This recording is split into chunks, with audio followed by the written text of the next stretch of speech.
موفقیت به معنی اشتباه نکردن نیست، بلکه به این معنی است که یک اشتباه را دوباره تکرار نکنی.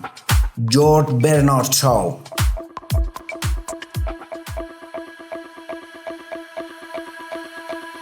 تمام آدمای موفق، تمام آدمای ثروتمند در مسیر کارشون بارها و بارها اشتباه کردن و حتی شکست خوردن.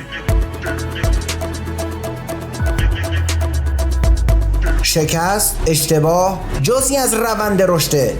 نباید جلوی موفقیت ما رو بگیره. نباید باعث بشه که دست از مسیرمون، دست از هدفمون برداریم.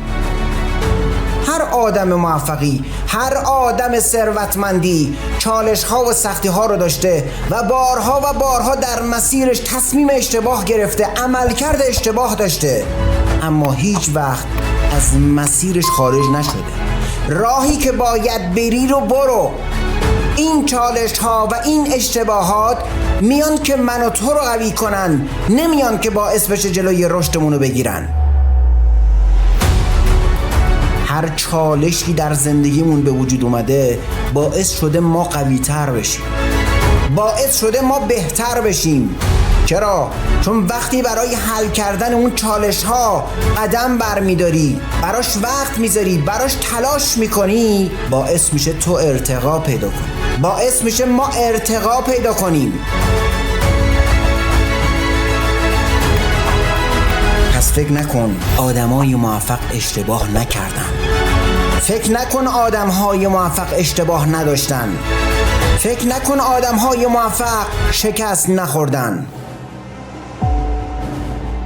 به ادیسون گفتن ادیسون 1000 بار امتحان کردی، 1000 بار تلاش کردی، 1000 بار شکست خوردی، رهاش کن.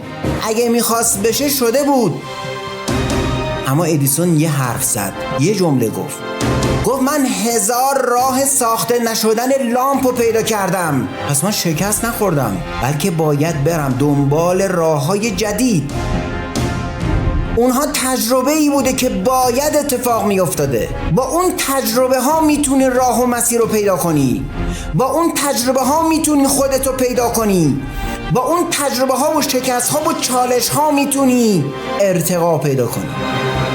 لیاقت بهترین ها رو داری، براش بجنگ و به دستش بیار.